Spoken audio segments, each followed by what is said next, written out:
Shalom. Shalom. Wow, semangatnya luar biasa. Selamat pagi jemaat KCC, apa kabarnya? Luar biasa. Mantap. Nah, akhirnya kita bisa ibadah onsite lagi ya. Siapa yang senang? Yes. Oke, ya. Selamat pagi jemaat KCC. Selamat pagi. Wah, sudah lama saya nggak hadir di sini. Terakhir saya datang kira-kira 3 tahun lalu kayaknya. Dan hari ini saya melihat wajah-wajah yang tetap semangat, luar biasa. Saya bilang sama Pak Stephen loh, jemaat KCC itu asik-asik. Wah, saya lumayan cukup mengikuti perkembangan di gereja kalian. Di gereja Bapak saya ikut devotionnya di Instagram, bahkan beberapa khotbahnya di Facebook saya ikutin.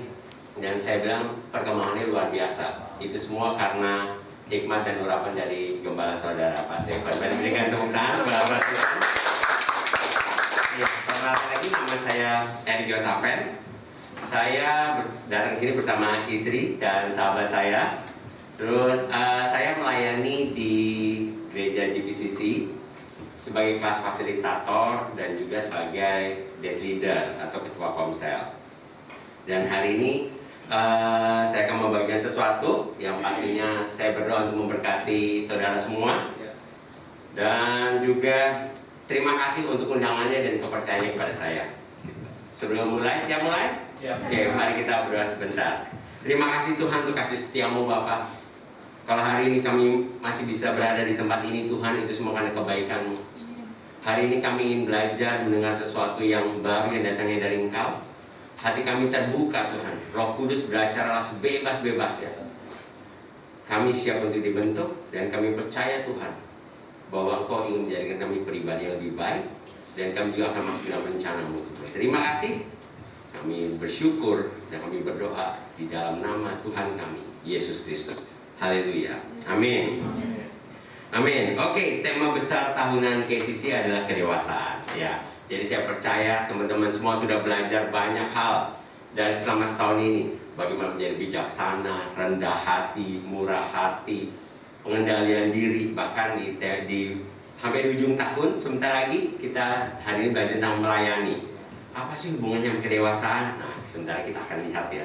Yang pasti adalah menjadi dewasa itu adalah sebuah pilihan. Oke, judul sharing saya hari ini adalah I Love God. Oke, kayaknya wah saya sering mendengar nih. Memang saya juga percaya semua di sini dan juga yang di rumah mengikuti online juga pasti bilang saya memang cinta Tuhan. Bagus, memang kita semua cinta Tuhan. Ya, kita akan lihat di Matius 22 ayat 36 sampai 40. Saya ambil dari terjemahan bahasa Indonesia sehari-hari, ya. Oke. Matius 22 ayat 36 sampai 40. Ayat 36. Bapak guru katanya, perintah manakah yang paling utama di dalam hukum agama? Yesus menjawab, cintailah Tuhan dengan sepenuh hatimu, dengan segenap jiwamu, dan dengan seluruh akalmu. Itulah perintah yang terutama dan terpenting. Ayat 39, perintah kedua sama dengan yang pertama itu, cintailah sesamamu seperti engkau mencintai dirimu sendiri. Seluruh hukum agama yang diberikan oleh Musa dan ajaran para nabi berdasar pada kedua perintah itu. Jadi Yesus kasih tahu ada dua perintah yang utama, mencintai Tuhan dan kemudian mencintai sesama seperti kita mencintai diri kita sendiri. Jadi ada 3 hal ya.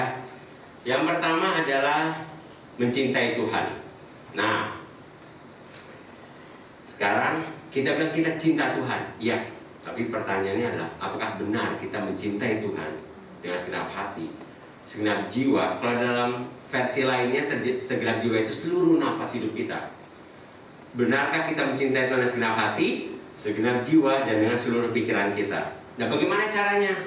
Di sini dikasih tahu di Yohanes 14 ayat 15. Jikalau kamu mengasihi aku, kamu akan menuruti segala perintahku. Jadi ternyata untuk kasih tahu kita cinta Tuhan itu bukan hanya dengan perkataan, tapi perbuatan. Dengan menuruti seluruh perintah Tuhan.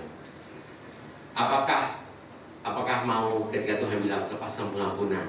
Apakah kita mau mengampuni? Ketika Tuhan bilang, ayo melangkah, jangan takut. Apakah kita berani untuk melangkah? Ketika Tuhan bilang, berikan persembahanmu. Apakah kita bilang, no, saya aja kurang kok Tuhan.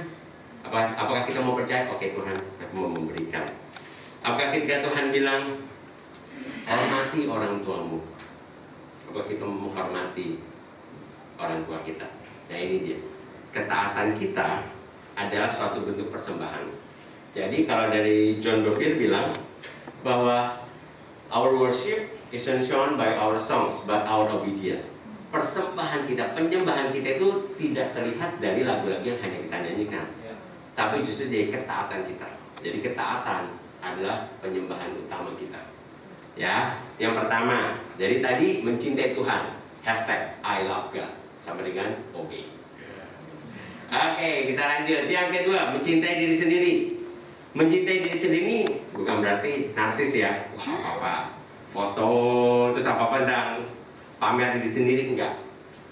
Kalau kita bilang kita mencintai Tuhan, maka kita pasti mencintai diri kita. Kenapa? Karena kita diciptakan serupa dan segambar sama Tuhan. Ya kan? Nah, mencintai diri kita itu artinya itu kita menerima diri kita apa adanya. Bagaimana kita dilahirkan, bagaimana bentuk tubuh kita, bagaimana mata saya, wah saya sipit atau tidak, bagaimana warna kulit kita, bagaimana masa lalu kita, bagaimana keluarga kita. Tuhan ingin kita bisa menerima diri kita apa adanya, bahkan kelebihan dan kekurangan kita. Itu Tuhan ingin, biarlah kita bisa berdamai sama diri kita.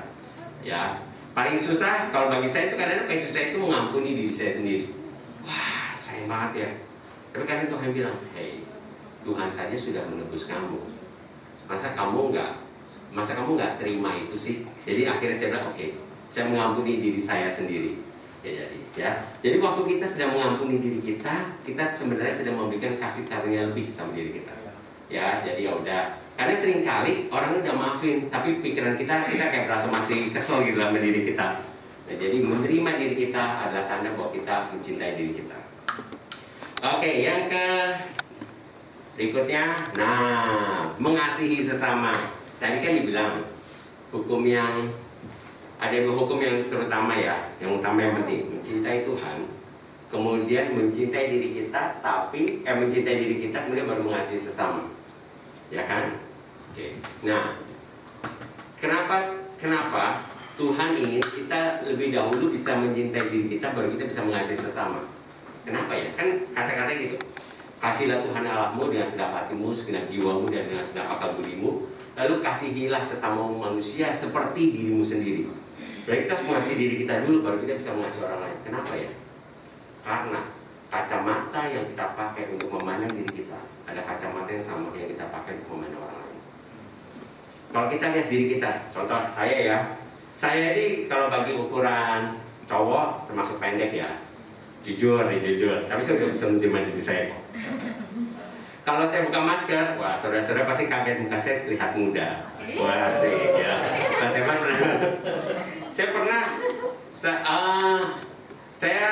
Istri saya mukanya kelihatan muda. Bahkan kalau kita pergi, kita sering dianggap itu kayak masih pacaran, apa anak SMP.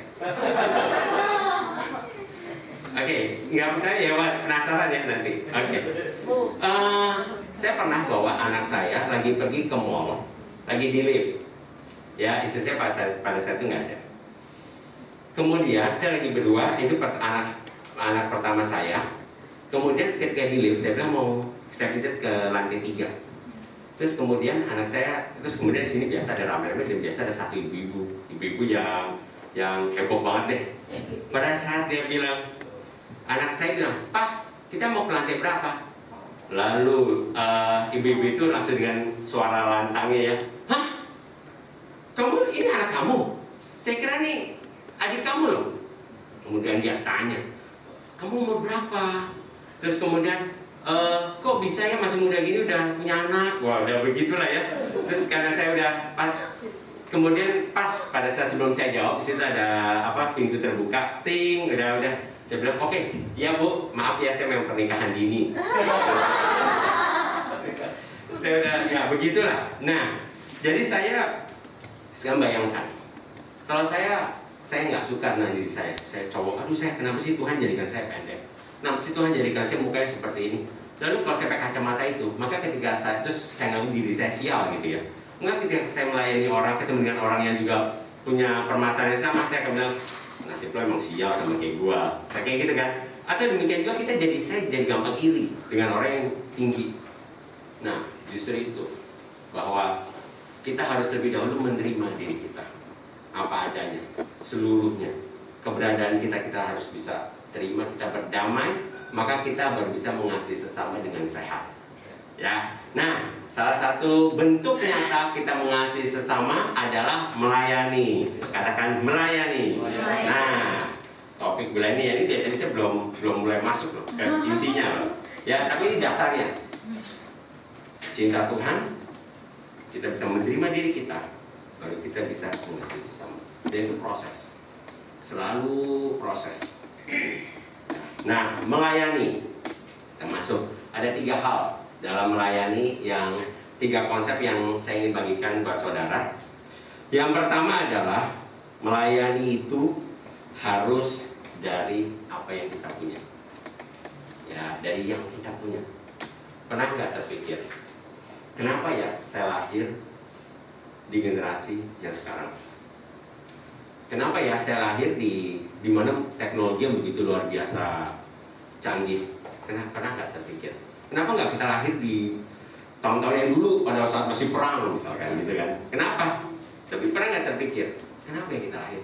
Walaupun orang tua kita bilang kita lahir karena kecelakaan, benarkah? Karena tidak ada yang lahir tanpa izin Tuhan. Semua pasti ada maksudnya, ada rencananya. Dan yang saya percaya adalah tujuan hidup kita, salah satunya yang tidak bisa ketahui, tertanam dari kekuatan yang Tuhan taruh. Pastor Stephen berapa minggu lalu mengajarkan bahwa Tuhan sudah install kekuatan seperti benih. Kita sudah taruh semua benih, tapi nggak semua orang bisa temuin. Karena itu kita harus cari. Tapi masa depan sebuah benih terletak dari benih itu sendiri, ya kan? Bayangin ya, ini cuma benih, cuma satu benih kecil kan. Kalau kita mau coba tanam ke tanah, kita siramin, maka dia akan jadi pohon. Waktu jadi pohon, kalaupun kita bisa rawat dengan baik, dia akan jadi buah. Dan di dalam buah ada benih itu sendiri. Dan kalau benih itu kemudian, dan benihnya ada banyak dong ya, karena kan ada buah-buah. Dan kalau buah itu akhirnya benihnya kita tanam lagi, akan jadi tumbuh banyak pohon lagi. Jadi dalam satu benih sebenarnya ada pekarangan buah kecil. Mereka dalam kita. Jadi masa depan kita, rencana Tuhan dalam hidup kita itu terlihat dari kekuatan yang Tuhan taruh. Pertanyaannya, apakah kita bisa menemukan? Nah, saya bersyukur Pastor Stephen akan mengadakan kelas yang untuk kita bisa mencari tahu apa kekuatan kita. Nah, saya encourage saudara untuk saudara ikut. Yang paling mudah lagi nih, apa yang saudara bisa dan saudara suka. Yang apa yang saudara bisa sama saudara suka. Bisa itu mahir lakukan, saya bisa lakukan. Kemudian suka, kalau saya nggak dibayar pun saya mau. Kalau saya lakukan itu waktunya rasanya cepat berlalu ya. Nah, kalau saya ngajar, saya senang banget mengajar. Nggak harus mengajar rohani, nggak matematika atau sesuatu hal IT, saya cukup senang.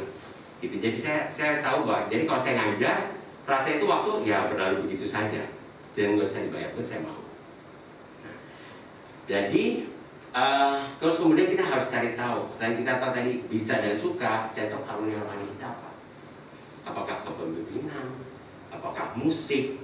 Kalau musik pun apakah suara, bisa nyanyi, atau apakah instrumen, bisa alat musik. Apakah menerima tamu, apakah hikmat dan teguran, apakah penginjilan, ada begitu banyak. Dan saya sampai sekarang 10 tahun saya melayani sebagai fasilitator, setiap orang pasti punya karunia rohani. Setiap orang pasti punya kekuatan yang Tuhan taruh. Cuma seringkali nggak sadar. Nah, kita harus lihat gitu ya. Oke. Jadi, nah hubungannya ada dengan melayani apa?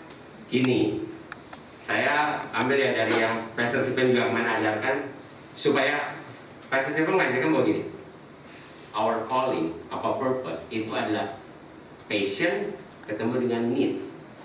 Ya, maksudnya dengan kekuatan kita bisa kebutuhan yang ada, di situ loh calling kamu, di situ loh purpose kamu. Jadi yang sekarang kita harus lakukan adalah selain kita melihat kekuatan kita apa, kita coba cek ada nggak ya yang lebih membutuhkan yang bisa saya menjadi jawaban. Gitu. Jadi melayani adalah menjawab kebutuhan atau menolong orang lain dengan kekuatan kita. Melayani harus seperti itu. Coba deh pikir, kita sama-sama pikirin. Ini adalah konsep bisnis loh. Bisnis, pebisnis yang hebat, dia melihat kebutuhan orang. Orang sekarang lagi butuh apa ya? Lalu dia dengan kekuatan dia, dengan ide dia coba berikan itu, dia coba jawab dengan 3 hal dalam bisnis: produk, service, pelayanan, atau sistem. Lagi butuh apa? Produk apa? Yuk. Lagi butuh apa? Service apa? Service kebersihan, service disinfektan ya sekarang. Kebutuhan orang kan disinfektan kan? Waktu kita bisa menjawab itu, orang berani bayar mahal. Nah, jadi konsepnya ini. Jadi melayani adalah kita menjawab kebutuhan dengan talenta atau kekuatan kita. Ya, oke, udah cukup jelas sampai sini? Ya, kita lanjut. Yang kedua, jadi yang pertama konsep melayani adalah melayani dari apa yang saya punya. Karena Tuhan sudah taruh setiap kekuatan itu. Yang kedua, melayani dari kelimpahan, berlimpah. Kenapa? Kelimpahan itu ada soal hati. Bukan, masa gini, kita pernah lihat ada orang punya banyak uang. Menurut kita dia berkelimpahan soal uang, tapi hatinya tetap miskin dan dia akan minta-minta. Itu kelimpahan, itu soal sikap. Tapi kita lihat ada orang yang rasanya pas-pasan, tapi dia mau untuk membagi-bagikannya. Itu artinya dia berkelimpahan. Dia berkelimpahan itu pertama adalah tentang sikap hati. Yang kedua artinya punya banyak. Kenapa punya banyak? Karena sudah diberkati Tuhan. Saya berkelimpahan soal pengetahuan tentang keuangan. Terus saya lihat, teman saya tidak bisa mengelola keuangan, sini saya bantu. Itu melayani. Ada kebutuhan dan ada kekuatan. Kita tahu talenta kita lihat kebutuhan, tapi kalau kita nggak punya hati kelimpahan, kita nggak mau melayani. Loh, melayani soal memberi kok. Kalau kita nggak berlimpah, ngapain beri buat diri saya aja udah susah, ya nggak? Tapi firman Tuhan, nih firman Tuhan. Oke. Amsal 11 ayat 24 sampai 25. Ada yang menyebar-nyebar harta bertambah kaya. Aneh nggak? Coba. Menyebar-nyebar harta bertambah kaya. Tapi ada yang menghemat secara luar biasa selalu berkekurangan. Ya. Siapa banyak memberi berkat, diberi kelimpahan. Siapa memberi minum, ia sendiri diberi minum. Nah, jadi sebenarnya waktu kita sedang membagi, waktu kita sedang sharing, waktu kita sedang membagikan berkat, kita sedang menaruh posisi kita untuk kita diberkati Tuhan. Gitu. Dalam Message Bible dibilang, the world of the generous gets larger and larger. Ya, waktu kita generous, hidup kita semakin besar katanya. Dan the world of the stingy gets smaller and smaller. Terus the one who blesses others is abundantly blessed. Those who help others are helped, katanya. Jadi saya berdoa di sini setiap dari jemaat KCC ketika gerejanya, saya membutuhkan nih volunteers. Wah, jemaat KCC nggak akan kekurangan volunteers, karena setiap jemaatnya punya hati yang berlimpah, karena sudah diberkati Tuhan dan tahu kekuatannya ada di mana. Oke, yang konsep yang terakhir, cepat banget ya, sebentar ya, kita nanti lanjut. Nah, tadi yang pertama, konsep melayani adalah melayani dari apa yang saya punya. Yang kedua, melayani dari kelimpahan. Kalau kita berlimpah soal waktu, layanilah dengan waktumu. Berlimpah dengan kepintaranmu, layanilah dengan kepintaranmu. Layani. Yang ketiga, melayani dengan kasih. Galatia 5 ayat 13 dari versi AYT. Saudara-saudara, kamu telah dipanggil untuk menjadi merdeka. Ya, semua yang merdeka, katakan amin. Akan tetapi, jangan pergunakan kemerdekaanmu itu sebagai kesempatan untuk hidup dalam daging, melainkan ya layanilah seorang terhadap yang lain dengan kasih. Menurut saya, yang paling berat bagi saya hari gini,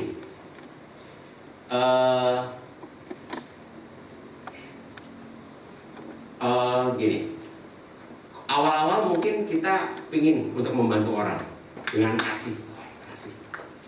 Kalau nggak dipuji nggak apa-apa, gitu. Karena kan kita perlu kasih. Ya udah deh, kalau nggak dipuji nggak apa-apa. Kalau nggak kalau nggak di like, wah, kadang kita suka post kan, kalau nggak di like ya nggak apa-apa lah. Ya kita awalnya kita ingin melayani dengan kasih. Tapi seiring dengan berjalannya waktu, seakan-akan itu kasih itu bisa hilang kalau kita nggak jaga. Saya saya pernah ribut sama istri. Ini juga melayani, sebagai suami istri kan juga kita sering melayani kan. Saya ribut sama istri, kemudian akhirnya ribut, terus karena kepala saya udah pusing banget, panas ya. Jadi saya pergi makan di luar, terus akhirnya saya cuma makan sama minum es teh manis kesukaan saya. Saya coba tenangin, terus di hati cuma ngomong gini, di mana kasih mula-mula waktu kamu kawin sama istri kamu? Saya pacaran sama istri saya udah 9 tahun, saya menikah sudah 10 tahun. Wah, nggak kelihatan ya, jadi makin bayang ini makanya. Jadi saya 19 tahun udah bersama. Tapi ya secara ofisial 10 tahun ya, karena menikah tadi. Coba dibilang iya ya. Saya seakan-akan kita melayani itu udah sebagai kayak menuntut gitu. Terus dia bilang, di mana kasih kamu? Kasih justru yang mengubahkan orang. Waktu kita melayani, kita menjawab kebutuhan dengan kasih. Mau dipuji nggak dipuji nggak apa-apa, kasih. Dan bayangkan ya, jika satu komunitas di KCC ini, di home, di gereja, semua setiap dari teman-teman semua melayani dengan kasih. Lagi mau butuh apa? Yuk dibantu, semua melayani dengan kasih. Akan tersiar kabar di luar. Ada satu komunitas yang dimana ketika masuk diterima, yang mana ketika masuk semua benar-benar ditolong satu sama lain, disupport satu sama lain. Yang kayak gini nggak pernah ada nih. Dan percaya Tuhan akan tambahkan begitu banyak. Kenapa? Semua orang butuh kasih. Setiap kita butuh kasih. Kita pun produk hasil orang-orang yang sudah mengasihi kita. Jadi jadi kasih itu luar biasa. Kita mau melayani dengan talenta kita. Kita mau melayani karena kita berkelimpahan. Tapi kalau kita nggak melayani dengan kasih, hati-hati. Karena justru kasihlah yang paling utama. Ya nggak, kita menjadi kitab yang terbuka nih buat orang buat menunjukkan kasih Tuhan dalam hidup kita. Nah, saya akan ada satu kisah saya mau bagikan. Ada satu kisah. Saya nggak kasih slide biar teman-teman semua bisa kita coba baca. Ya, coba buka di Markus 2 ayat 2 sampai 5. Kalau nggak ada nggak apa-apa, saya akan bacakan di sini. Markus 2 ayat 2 sampai 5, kisah orang lumpuh. Ya, oke, udah dapat? Markus 2 ayat 2 sampai 5. Maka datanglah orang-orang berkerumun sehingga tidak ada tempat. Bahkan di muka pintu pun tidak. Jadi pada saat itu Yesus lagi mengajar, terus kemudian maka datanglah orang-orang berkerumun sehingga nggak ada tempat. Bahkan di muka pintu pun tidak. Sementara ia memberitakan firman kepada mereka, ada orang-orang datang membawa kepadanya seorang lumpuh, digotong oleh 4 orang. Oleh berapa orang? 4. Tetapi mereka tidak dapat membawanya kepadanya karena orang banyak itu. Lalu mereka membuka atap yang ada di atasnya. Sesudah terbuka, mereka menurunkan tilam tempat orang lumpuh itu terbaring. Ketika Yesus melihat iman siapa? Iman mereka. Mereka ini yang lumpuh apa teman-temannya? Teman-teman. Ketika Yesus melihat iman mereka, berkatalah ia kepada orang lumpuh itu, "Hai anakku, dosamu sudah diampuni." Jadi saya akan kasih gambarannya. Yesus lagi ngajar, terus kemudian di luar ada satu orang lumpuh. Bersyukurnya dia punya 4 teman. Bersyukurnya dia punya 4 teman. Ya. Nah, orang lumpuh itu menandakan dia tidak berdaya, nggak bisa berdaya, nggak punya kekuatan, butuh ditolong. Ya. Nah, bagusnya dia punya 4 teman nih. Jadi demikian konsepnya adalah seperti kita, kalau kita butuh ditolong, yuk cari teman. Ya, kalau saya sekarang di musim ini, pandemi ini membuat saya lumpuh, nggak berdaya. Ayo cari teman. Selalu ada teman yang mau nolong kamu. Selalu ada teman yang mau nolong. Bahkan teman-teman di home pun pasti mau menolong. Ya. Lalu ada 4, oke ya. Lalu ada 4 teman. Dia 4 teman ini bersyukur. Dia punya kasih, dia punya kelimpahan, dan dia tahu talentanya. Oke, ya udah. Dia punya ide, ada yang punya ide, ada yang punya kekuatan. Ya udah kita gotong deh. Pas sudah gotong karena ke depan nggak bisa, karena terlalu ramai, akhirnya dia buka atapnya lalu dia taruh. Ya, kemudian dia turunin persis di depan Tuhan. Akhirnya singkat cerita orang lumpuh itu disembuhkan. Saya bilang komunitas itu luar biasa. Komunitas bisa membawa orang lumpuh itu ketemu Tuhan. Jadi setiap kali kita datang ke home, aduh rasanya biasa aja. Coba jangan menganggap remeh sebuah komunitas. Karena kita nggak pernah tahu apakah ada orang lumpuh di situ. Kita nggak pernah tahu apakah ada orang yang lagi dibantu seperti itu. Dan waktu udah ketemu Tuhan, hidup dia akan dipulihkan.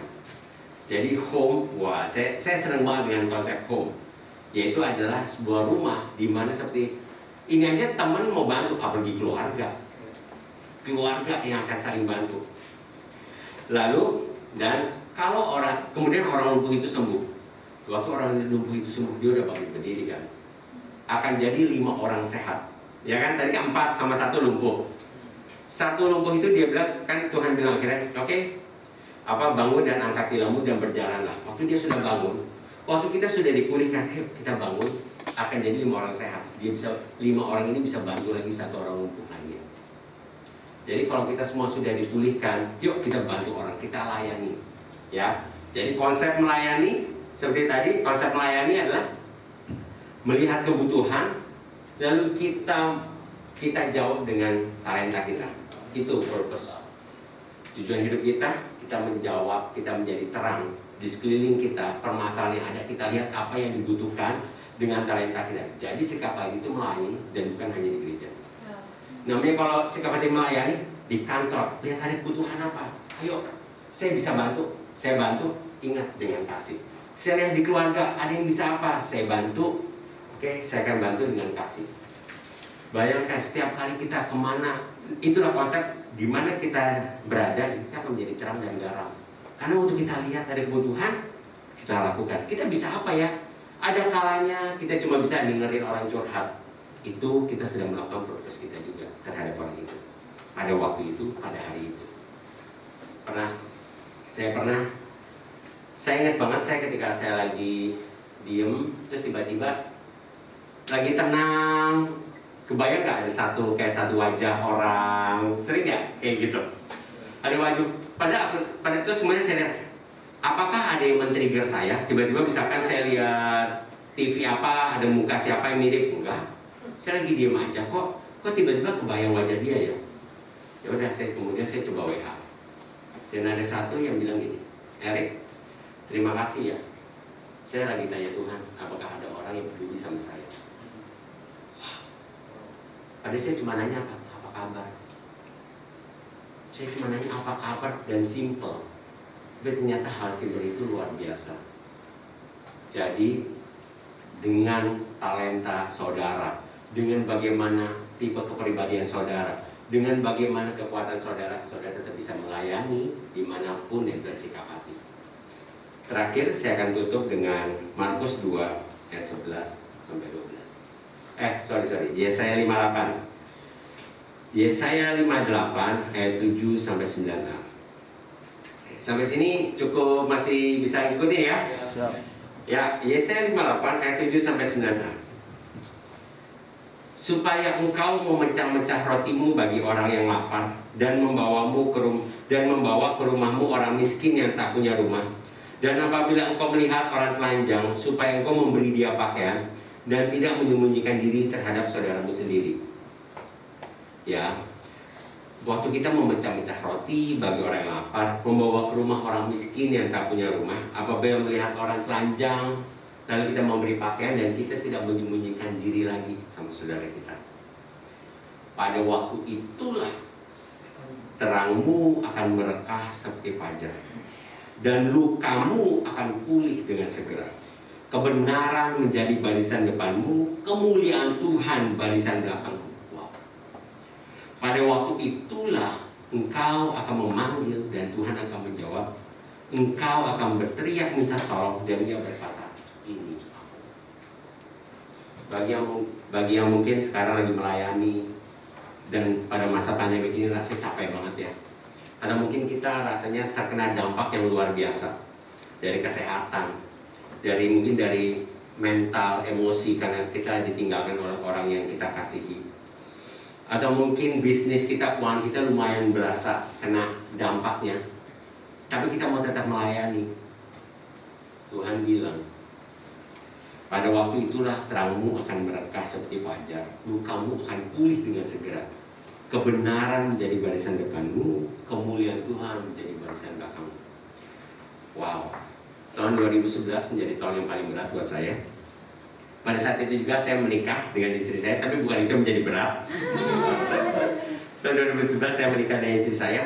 Sesudah itu terjadi gejolak di kantor yang membuat saya harus beradaptasi dengan luar biasa susah. Gitu, terjadi gejolak di kantor. Terus kemudian pada saat itu juga di akhir tahun, di 5 Desember, papa saya meninggal dunia. Papa saya meninggal dunia itu saya merasa bersalah karena sehari sebelumnya, jadi 4 Desember, saya pergi, saya ketemu papa.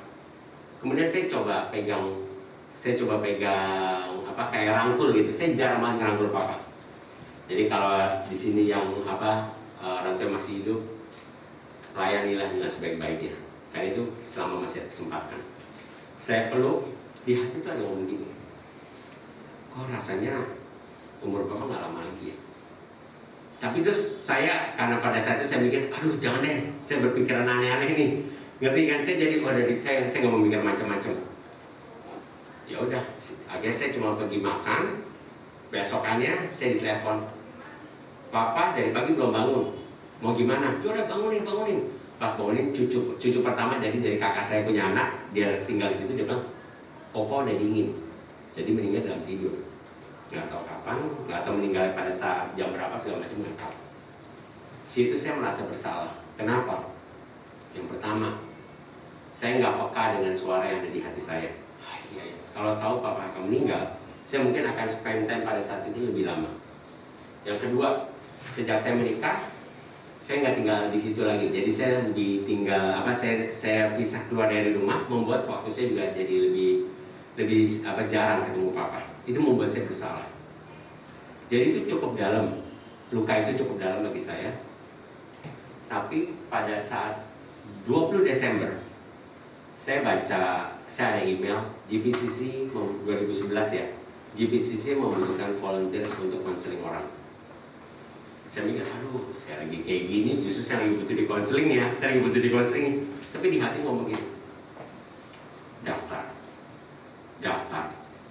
aja. Udah, saya coba daftar. Dan justru dengan akhirnya saya diterima, justru dengan saya melayani orang. Seperti tadi, ketika kita melayani, justru luka kita dipulihkan. Ketika kita memberi berkat, justru kita diberkatin. Ketika rasa kita haus tapi kita memberi orang minum, justru kita diberi minum. Sampai akhirnya saya tahu, oh tujuan hidup saya. Sekarang kalau misalnya kita COL ya, kan tahu kekuatan. Kekuatannya adalah saya sangat senang mengajar seseorang, sharing tentang firman Tuhan, terutama tentang gambar diri.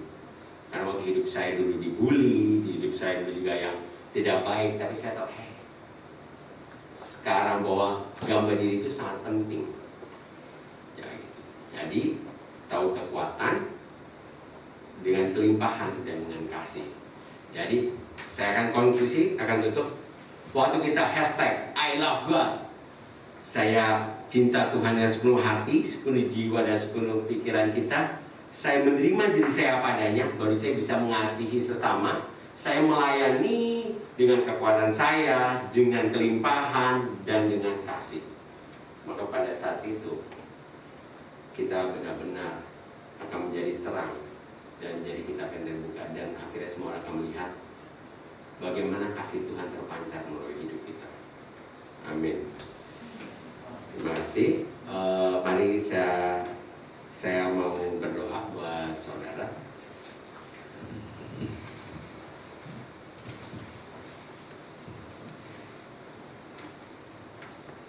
Mari pejamkan mata kita.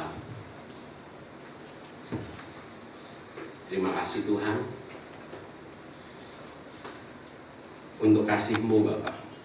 Engkau tahu mungkin ada beberapa dari kami yang kami benar-benar rasanya begitu kena dampak yang dalam dengan pandemi ini. Bisnis yang berkurang, finansial yang berkurang Tuhan, bahkan kesehatan. Kami butuh Engkau Bapa. Kami butuh Engkau Tuhan. Hari ini Bapak, kami tahu bahwa kami berjanji Tuhan, kami akan mencintai Engkau dengan sepenuh hati kami, sepenuh seluruh nafas kami Tuhan. Setiap tarikan nafas kami tahu itu semua kasih karunia-Mu Bapak, dan seluruh pikiran kami Tuhan.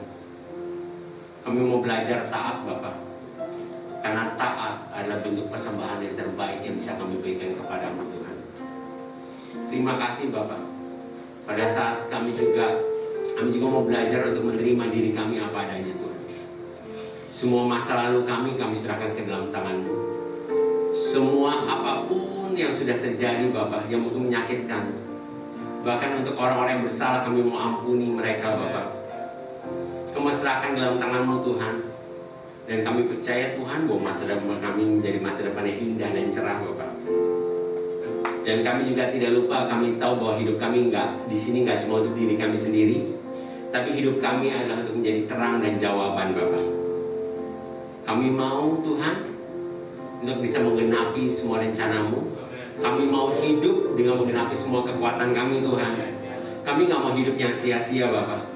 Karena hidup yang bermakna adalah hidup yang bisa berkontribusi dengan orang sekitar kami Bapak. Kami nggak mau hidup yang sia-sia Tuhan. Kami percaya Bapak, ketika kami selalu taat, setia, bahkan kami menggunakan semua kekuatan yang sudah Engkau taruh dalam hidup kami, kami percaya bahwa masa depan kami akan begitu cerah dan indah Tuhan. Terima kasih Bapak. Terima kasih Tuhan. Biarlah kami menjadi kitab yang terbuka. Bagaimana Tuhan sudah begitu banyak memberkati kami Bapak. Terima kasih Tuhan. Sehingga seperti lagu tadi kami bilang bahwa kami akan mengiring musuh hidup kami Bapak. Kami akan mengiring keluarga kami pun ketemu Engkau Bapak. Kami akan mengiring semua teman-teman kami Bapak untuk bisa ketemu Engkau Tuhan. Di akhir tahun ini Bapak, bahkan di tahun 2021, walaupun begitu banyak pandemi, tapi kami percaya Bapak bahwa kebaikan-Mu nggak pernah habis buat kami. Kami nggak akan menjadi orang yang meminta-minta, karena kami tahu bahwa berkat Tuhan selalu cukup buat kami. Terima kasih Tuhan. Ajar kami yang terpenting, yang terakhir adalah kami bisa melakukan semuanya dengan kasih. Karena kami tahu justru kasih itu yang mengubahkan. Justru kasih itu yang penting. Bahkan kasih itu yang dibutuhkan oleh setiap orang Bapak. Terima kasih. Kami serahkan hidup kami semua ke dalam tangan-Mu. Kami serahkan semua masa depan kami ke dalam tangan-Mu. Terima kasih Tuhan. Dan sekarang Bapak, kami kalau siapapun yang bahkan gereja kami kalau membutuhkan volunteer Tuhan, kami ingin membantu Bapak dengan semua kekuatan kami Tuhan. Terima kasih. Terima kasih Tuhan. Terima kasih Bapak. Sekiara bakara buku sokotro naka baka sandata para buku sokotro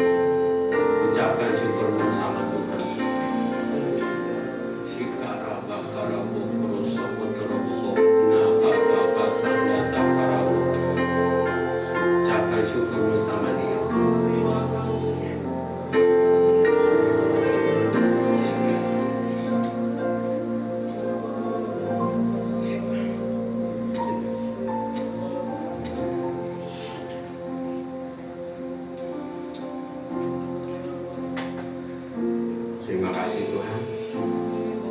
Terima kasih hari ini. Terima kasih waktu ini Tuhan.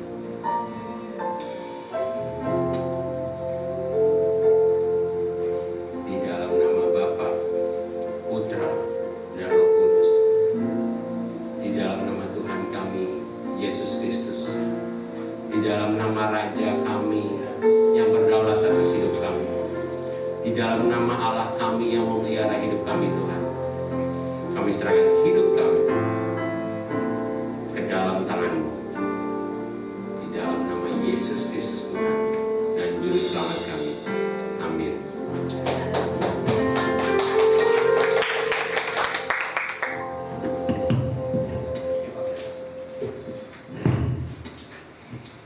Oke, saudara diberkati, amin. Sekali lagi Pak Erik, terima kasih banyak.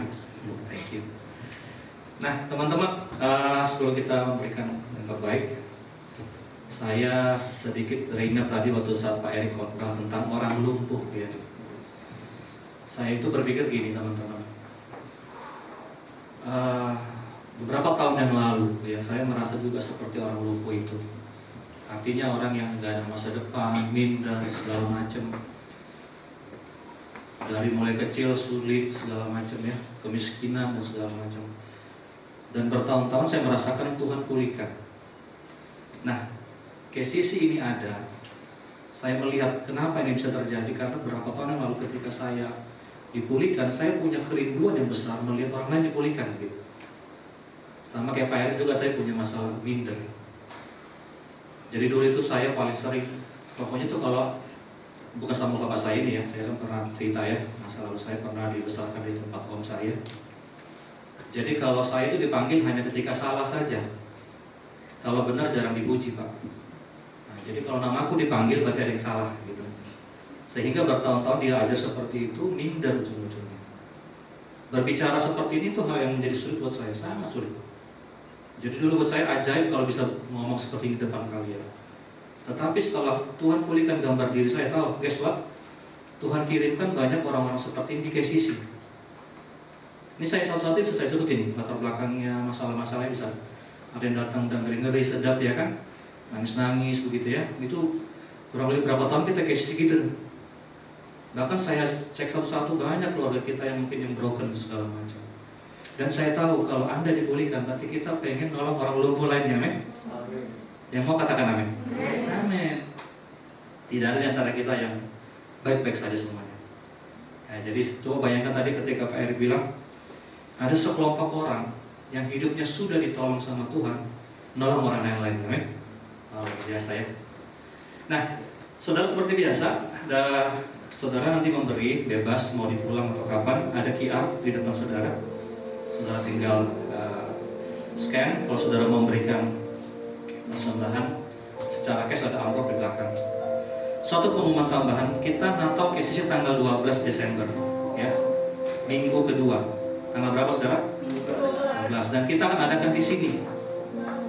Nah, cuman bangkunya mungkin terbatas, kita tetap akan adakan secara new normal, ya. Dan tolong nanti bulan 12, saya berharap tanggal 12 teman-teman ajak teman-temannya, ya, keluarganya.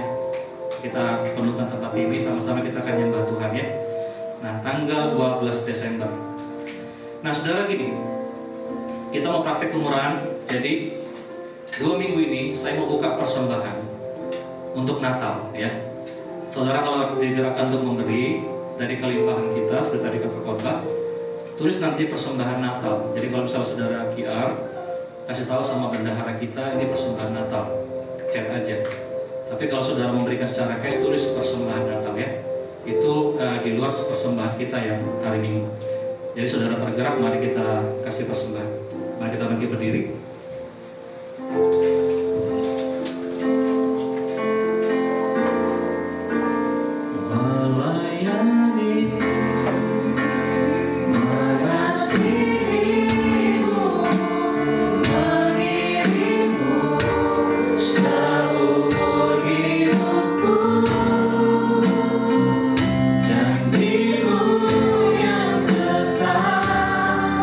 Ku pegang teguh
Kami bersyukur buat Tuhan, lawatan Tuhan dari mulai awal sampai akhir.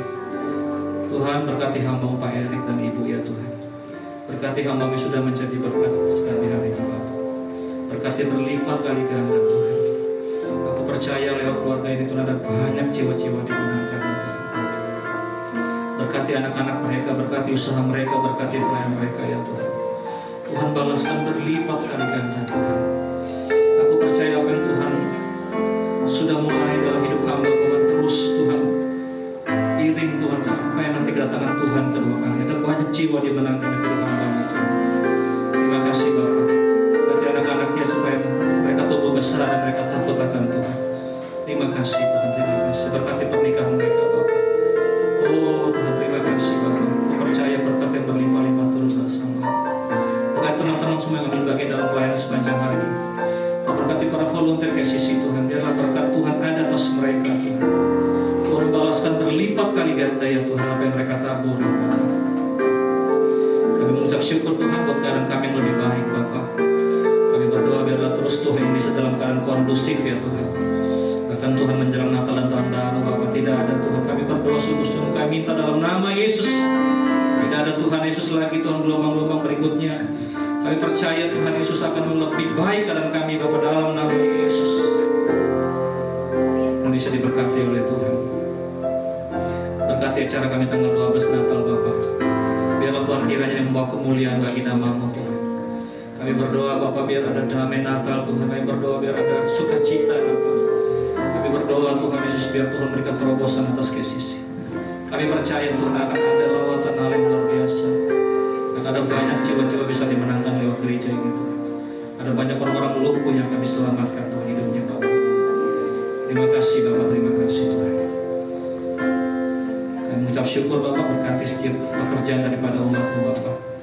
Aku berdoa biar Tuhan mengangkat setiap kami menjadi kepala dan bukan menjadi ekor ya Tuhan. Semua akan menjadi pemimpin ya Tuhan. Terima kasih Bapak. Dan ketika Tuhan mengangkat mereka menjadi pemimpin, berikan hati yang melayani Bapak sama seperti Tuhan.